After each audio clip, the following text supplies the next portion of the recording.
अखण्डमण्डलाकारं व्याप्तमेन चराचरं तत्पदं दर्शितं येन तस्मै श्री गुरवे नमः। तस्मै श्री गुरवे नमः।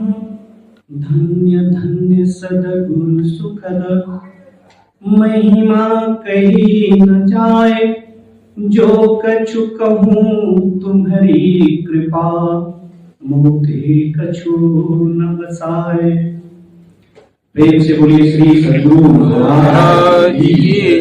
श्री सद्गुरु महाराज की जय। श्री सद्गुरु महाराज की जय।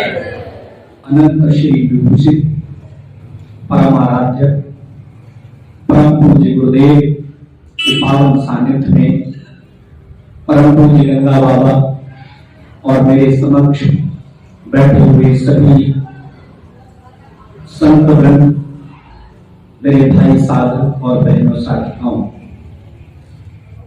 बड़े सौभाग्य की बात है कि हम परमाराध्य परम पूज्य गुरुदेव के सानिध्य में हम यहाँ इस ध्यान सत्र में बैठकर ईश्वर का भजन, सत्संग, ग्रंथों का पाठ, मनन, अध्ययन, निधिध्यासन इत्यादि कर रहे हैं। जो हमारे गृहस्थ भाई बहन हैं वो अपने महत्वपूर्ण कार्यों को छोड़कर दूर दराज से यहाँ आए हैं। ये जो समूह में हम लोग ध्यान कर रहे हैं आज के प्रसंग में, उसका पूरा सार आया। हम और आप मनुष्य हैं, ये दुर्लभ शरीर ईश्वर ने, परमात्मा ने हमें और आपको क्यों दिया? मोक्ष की प्राप्ति के लिए, ईश्वर की प्राप्ति के लिए। इसे समझना है और समझकर हमें अपने कर्तव्यों का पालन करना है। मनोविज्ञान कहता है कि शरीर कुछ स्तरों पर कार्य करता है। जैसे एक शरीर का स्तर है जिसे हम फिजिकल टर्म्स कहते हैं। थोड़ा सा इसके ऊपर और उठेंगे आप तो मानसिक स्तर, मेंटल स्ट्रक्चर, फिर और ऊपर उठेंगे तो बौद्धिक स्तर, इंटेलेक्चुअल, फिर इसके ऊपर और आप थोड़ा उठेंगे तो आत्मिक स्तर, सोल, और इसके ऊपर आप जाएंगे तो परमात्मिक स्तर, जिसकी खोज के लिए हम और आप अपना जीवन खपा रहे हैं। इसी के साथ गुरु महाराज अपने प्रवचनों में आप रोज सुनते हैं कि नित्य सत्संग करें। शरीर के प्रति हमारे जो कर्तव्य हैं उनका निर्वहन करते हुए मन को भी समझना है, तभी हम मोक्ष की प्राप्ति कर पाएंगे। आपने अपने जीवन में अनुभव किया होगा कि मन को अच्छे कार्यों में लगाना पड़ता है और बुरे कार्यों में खुद लग जाता है। कभी हमने आपने सुना कि इस बात के इंस्टीट्यूट हो कहीं कि सिगरेट को कैसे पीना चाहिए, शराब को कैसे पीना चाहिए, चोरी को कैसे करना चाहिए, बेईमानी को कैसे करना चाहिए, कहीं इंस्टीट्यूट नहीं मिलते। अच्छे कार्यों में मन को लगाने के लिए इंस्टीट्यूट होते हैं। सत्संग ये क्या है? मोटिवेशनल स्पीकर्स होते हैं जो आपके मन के लिए तरह तरह की बातें ढूंढ कर लाते हैं। सोशल मीडिया का जमाना है, अगर हम देखें तो सोशल मीडिया भरी पड़ी है, बहुत सारे मोटिवेशनल स्पीकर्स। मैं कुछ समय मुंबई में था तो मुझे एक मोटिवेशनल स्पीकर से मिलने का मौका मिला। इतना अच्छा बोलते हो कि आप सुनते ही आपको लगेगा कि वाह क्या बात है। और उस व्यक्ति को मैंने देखा, पीछे वो सिगरेट पी रहा था। मैंने उसके कंधे पर हाथ थपथपाया, बोले स्वामी जी आप। मैंने कहा आप तो बहुत अच्छी स्पीच दे रहे थे, अभी आप क्या कर रहे हो? बोले महाराज क्या करें, वहां गए उसने पैसे नहीं दिए, उधर बोले आए उसने पैसे नहीं दिए, बड़ी टेंशन है, टेंशन को दूर करने के लिए सिगरेट पी रहे। तो इसी टेंशन को समझना है हम लोगों को। शरीर के अपने कर्तव्य हैं, मन बुराइयों की तरफ अपने आप भागता है, अच्छाइयों में हमें लगाना पड़ता है। और जब मन लगेगा तो हम उससे आगे के स्तर पर पहुंचेंगे, बौद्धिक स्तर पर। कल शाम के भी सत्संग में या सुबह में भी बातचीत इसी पर चर्चा हो रही थी कि मन जब ध्यान में लगता है तो सात्विकता अपने आप आती है। और जब आप सात्विक हो जाएंगे, विचार आपके सात्विक हो जाएंगे, भोजन सात्विक हो जाएगा, अच्छे कार्य करने लगेंगे, तो इंटेलेक्चुअल स्तर आपका अपने आप बढ़ेगा। लेकिन उसके साथ निरंतर अभ्यास तो करना पड़ेगा, क्योंकि बिना अभ्यास के ये मनुष्य शरीर दुर्लभ तो है। कई तरीकों से इस बात को कहा गया, करत करत अभ्यास के जड़ मत होत सुजान, रसरी आवत जात के सिल पर पड़त निशान। इंग्लिश में कहते हैं practice makes a man perfect. अभ्यास, इसी बात को गीता में भी कहा, चंचल में महा कृष्ण प्रमाथि बलवत दृढ़ तस्याहं निग्रहं मन्ये वायु सुदुष्टम्। बहुत ही सुंदर प्रश्न अर्जुन खड़ा कर रहे हैं भगवान के सामने। उन्होंने कहा युद्ध की भूमि में आप खड़े हो, दोनों तरफ सेनाएं हैं, मारकाट की बात चल रही है और आप यहां ध्यान की बात कह रहे हो, और मन तो बड़ा चंचल है। कैसा चंचल है इसका अर्थ आप सब जानते हैं, जैसे मन को मुट्ठी में, हवा को किसी अपने मुट्ठी में बंद करने जैसा है मन को वश में करना। और आप ये क्या कह रहे हो? तो भगवान बड़ा सुंदर उत्तर देते हैं, अशंशयम महाबाहु मनोरुद्रनेत्रहं चलम अभ्यासेन तु कौन्तेय वैराग्येन च गृह्यते। वो भी अभ्यास की बात कर रहे हैं, योग दर्शन भी अभ्यास की बात करता है। अभ्यास वैराग्याभ्याम तन्निरोधः। महर्षि पतंजलि कहते हैं इस मन को रोका जा सकता है, अपने कार्यों में लगाया जा सकता है, ध्यान में लगाया जा सकता है। कैसे? अभ्यास वैराग्याभ्याम। वही बात जो कृष्ण भगवान गीता में कह रहे हैं, वही योग दर्शन में महर्षि पतंजलि कह रहे हैं, उसी बात को से अभ्यास वैराग्याभ्याम तन्निरोधः। अब वैराग्य के अर्थ मनीषी अपने अपने तरीके से करते हैं। कोई हमारे और आपके जैसे कपड़े पहन लेने को लोग वैराग्य कहते हैं, उससे मन तो वश में नहीं होगा। बहुत सारे सन्यासी आपने देखे होंगे बहक जाते हैं, तो इसका मतलब यही हुआ कि कपड़ों से तो इसका कोई संबंध नहीं है। तो किस चीज से संबंध है? मन का, वैराग्य का जो संबंध है वो इस चीज से है कि हमारे पास जो कुछ है हम उसको अपना न माने, गुरुदेव को समर्पित करते हुए अपने कार्य करें। इसलिए कभी भी आपने देखा होगा कि हर पूजा में, जो कर्मकांड की पूजा हो या भौतिक पूजा हो या कोई भी पूजा हो, तो उसमें ब्राह्मण एक मंत्र जरूर बोलते हैं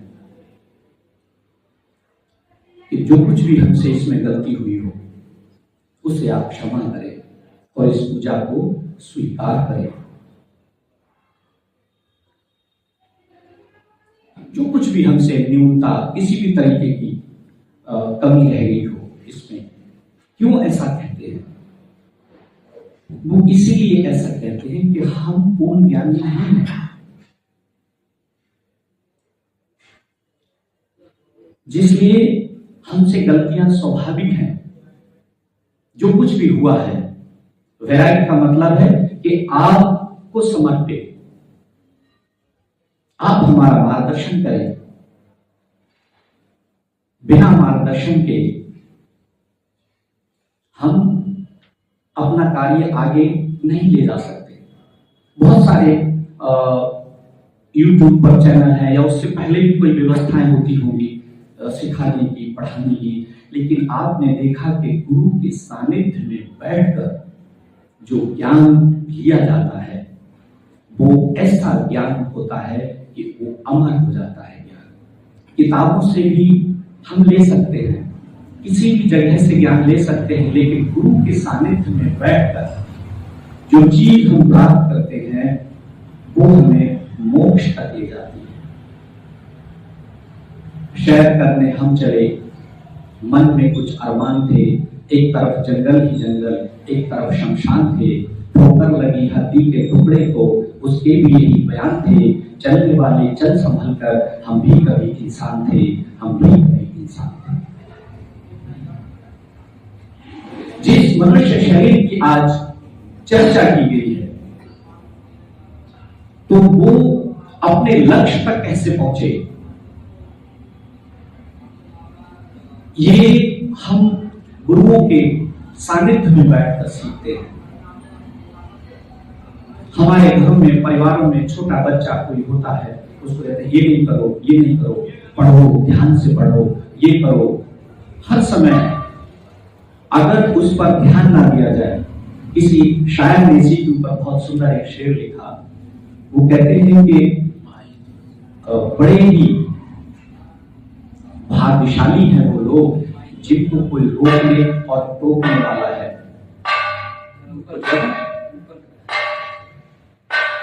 बड़े ही भाग्यशाली हैं वो लोग जिनको कोई रोकने और टोकने वाला है। बिना माली के बाग अक्सर उजड़ जाया करते हैं, बिना माली के बाग अक्सर उजड़ जाया। अगर हम यहाँ सत्संग में बैठे हैं, गुरु महाराज की बड़ी महती कृपा है, उनकी दया है, हमें उनकी दया पर गर्व होना चाहिए, हमें कृतज्ञ होना चाहिए कि आपने इतनी महती कृपा करी और हमें उस ज्ञान से, उस पर लक्ष्य से जोड़ा। गुरु महाराज हर प्रवचनों में कहते हैं कि नित्य सत्संग करो। हम लोग इस समय सत्संग में बैठे सो भी सकते थे, घूम भी सकते थे, एंजॉय कर सकते थे, क्यों? ये उसी वैराग्य का एक हिस्सा है। मन जरा भी दूसरी तरफ भागे, उस पर एक घंटा पड़े।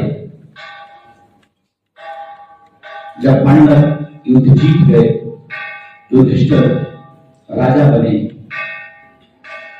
तो उन्होंने कहा तो आप सम्राट हो गए, अब आपको ये अधिकार है कि आप किसी को भी दंड दे सकते हैं। तो एक राजपुरोहित सोने की सलाखा उनके सिर पर मारकर कहता है कि नहीं, तुमको भी दंड देगा, धर्म तुमको भी दंड देगा, धर्म तुमसे भी बड़ा है, कर्तव्य तुमसे भी बड़ा है। आपको अधिकार है कि धर्म से अधिकार है। तो सत्संग हमको क्या सिखाता है कि हम धर्म से जुड़े रहें। जब आप धर्म से जुड़े रहेंगे तो मन अपने आप अच्छे कार्यों में लगेगा, और जब आप अच्छे कार्यों में मन को लगा के अपना कार्य करेंगे और युक्ति से करेंगे। युक्ति बहुत जरूरी है, जो इंटेलेक्चुअल स्तर से आती है। एक मैंने छोटी सी कहानी सुनी थी इसी के बारे में कि किसी महात्मा के यहाँ एक तोता पाला हुआ था, तो उसको राम राम रटवा दिया, तो वो राम राम रटने तोते अक्सर बहुत जल्दी इस बात को सीख जाते हैं।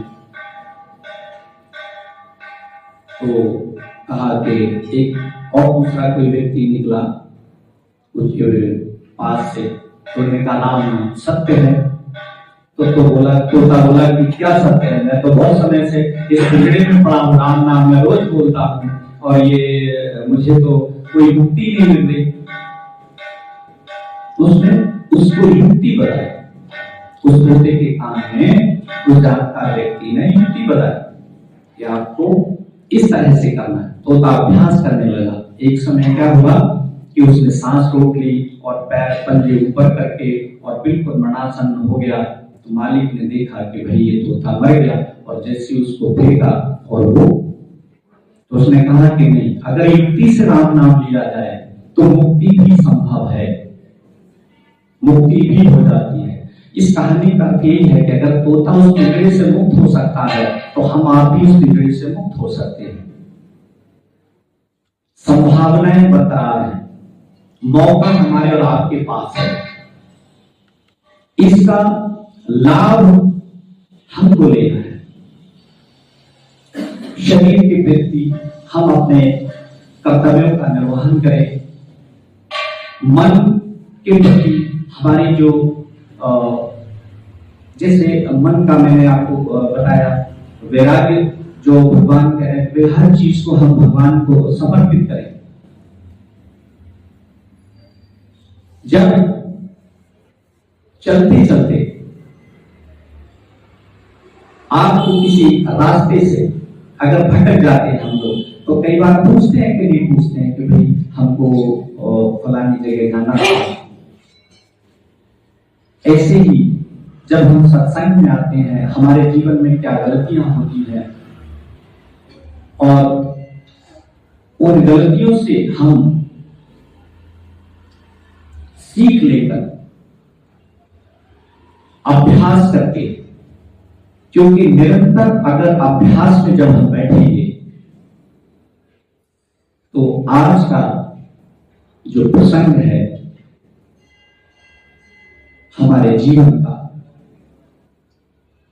क्योंकि योग दर्शन ने अपने तरीके के रास्ते बताए, अष्टमार्ग बताया, हमारे यहां सरल विधि है, मानस जप, मानस ध्यान, दृष्टि योग। तो अगर मानस जब हम बैठ के कर रहे हैं, उसको निरंतर अभ्यास करते करते हम चलते फिरते भी कर सकते हैं। अगर श्वास के साथ हम जोड़ ले और सोते समय और सुबह उठते ही भी हमको अगर वही नाम जब याद आ जाए, तो समझ लेना कि हमारा अभ्यास सही मार्ग पर चलने लगा है, उससे रास्ते अपने आप खुलने लगेंगे। लेकिन ये सब अभ्यास का खेल है। लेकिन अभ्यास के साथ साथ शरीर को भी स्वस्थ रखना है, क्योंकि हमें और आपको इसी शरीर से ही तो स्वर्ग मिलना है। अगर हम इस शरीर को स्वस्थ नहीं रखेंगे, eat drink and B Mary, अंग्रेजों की कहावत है, लेकिन हमारे यहाँ क्या कहते हैं, रित भूख, मित भूख, हित भूख। हमें जितनी आवश्यकता है, आप हम सब जानते हैं, गुरु महाराज ने कुप्पा घाट में जब उस समय वो गुफा में ध्यान करते थे, तो हफ्ते में एक दिन निकलते थे, रोटियां इकट्ठी कर लेते थे और सुखा लेते थे। उसके बाद उनको मींच कर पानी में डुबा कर नमक डालकर खाते थे और फिर ध्यान करते थे। बहुत कम समय उन्होंने ध्यान किया, आप देखिए उनकी कृपा से वहां तीर्थ बन गया। हम लोग भी तो सीख सकते हैं ये बातें, हम लोग भी कर सकते हैं, उतना नहीं, कुछ कम कर सकते हैं।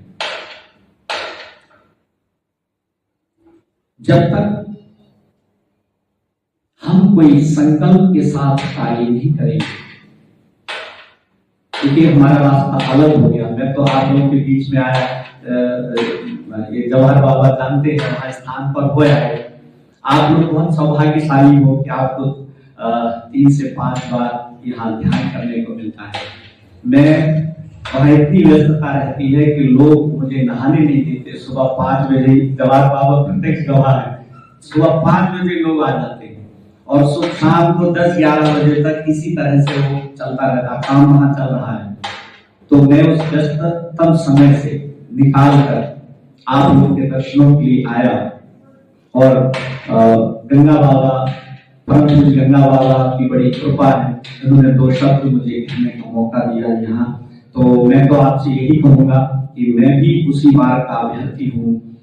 हम अभ्यास करें और वैराग्य जो भी हो, लेकिन यहाँ पर वैराग्य जो कुछ हम करें, जो कुछ हमारे पास है, वो सदगुरु महाराज को समर्पित करते हुए चलते फिरते उठते बैठते सोते जागते हंसते गाते रोते हुए भी गुरु महाराज का स्मरण करें, उनसे प्रार्थना करें, उनकी कृपा अपने हृदय में धारण करें और उनसे मार्गदर्शन लेते हुए आप उनका आशीर्वाद लेकर हम सब आगे बढ़ें और अपने लक्ष्य को प्राप्त करें। मैं तो यही आशा करता हूं कि हम सब अपने अपने लक्ष्य को प्राप्त करें। प्रेम से बोलिए श्री सद्गुरु महाराज की। और आप भी सुनाओगे? कुछ नहीं, कल सुना देंगे, आज आप सुना रहे। अभी तो हम 19 तारीख तक हैं, हम तो सुनने के लिए आए थे। थोड़ा सुना दीजिए, फिर हम कल सुना देंगे।